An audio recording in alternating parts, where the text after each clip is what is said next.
Hello friends, I am a Ukrainian who does not leave the territory of his country. I would like to tell you what is happening at the front with the help of maps and information provided by the Ukrainian armed forces and Western analysts. Support my work by liking it and also believe in our victory. The full-scale invasion of Ukrainian territory by the Russian army continues. The Ukrainian operations around Bakhmut have drawn additional Russian units and formations to the Bakhmut area and have kept Russian forces in the area, which was likely one of their main objectives. This is also indicated by the presence of Ukrainian troops in the village of Khromove, on the western outskirts of Bakhmut. Russian troops deployed a light formation and units to support defense operations around Bakhmut, including elements of the 98th Guards Airborne Division, 11th Airborne Brigade, 106th Airborne Division and 364th Special Forces Brigade. In this video you can see how Ukrainian defenders on attack helicopters of the army aviation of the land forces are destroying the occupiers near the village of Klishivka, located not far from Bakhmut.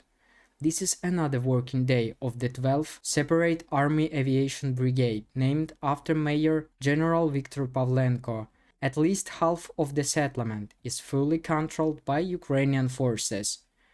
Russian troops continued their offensive on the Avdiivka-Donetsk front line and advanced. They made minor gains south of Krasnohorivka, 22 kilometers southwest of Avdiivka. The Ukrainian General Staff reported that Ukrainian forces repelled Russian assaults near Avdiivka, Staromykhailivka, Krasnohorivka and Mariinka, 27 kilometers southwest of Avdiivka. Russian occupants have once again attacked Kupiansk.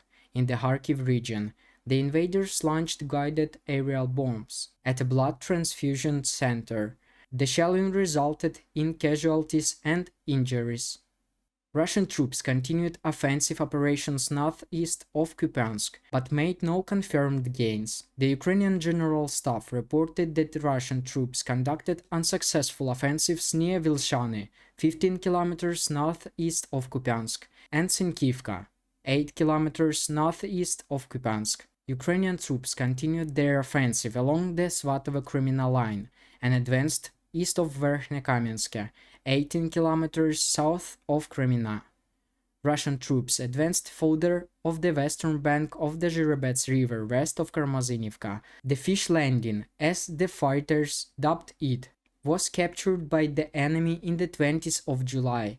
Yesterday, the enemy posted footage of an unsuccessful Ukrainian attack on the area east of the fish. Unfortunately, Ukrainian troops had to withdraw. At the same time, the enemy does not control the southern outskirts of Novoyegorivka village on this contact line.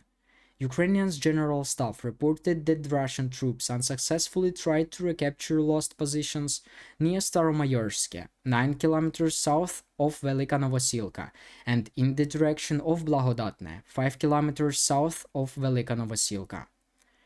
In recent days, the occupiers have managed to push back the occupiers from the outskirts of Vuhledar by 2 kilometers from the Mikilsky Dachi area. At the same time, a number of counterattacks were launched in the direction of Pavlivka. For the Russians, this new direction was quite unexpected, as the Russian Federation generally lacks the strength to hold the entire southern front. It is possible that such a deceptive maneuver by the Ukrainian armed forces will be another step toward the complete collapse of Russian defense line. Ukrainian troops continue counter-offensive actions in the Melitopol sector, western Zaporizhia region. Russian troops conducted unsuccessful offensives near Robotyne, 12 kilometers south of Orikhiv, and Novopokrovka, 13 kilometers southeast of Orikhiv.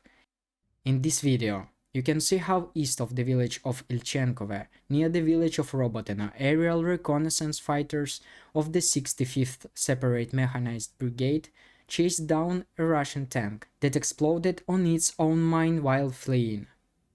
Ukrainian forces intensified their activity in the Dnipro River delta and significantly expanded their bridgehead on the islands in the direction of Oleshki, 7 kilometers southeast of Kherson. Strikes were reported on suspected Ukrainian positions north of Oleshki on the islands. In addition, Ukrainian forces continue to hold positions near Antonivsky Bridge and the adjacent Summer Cottage area.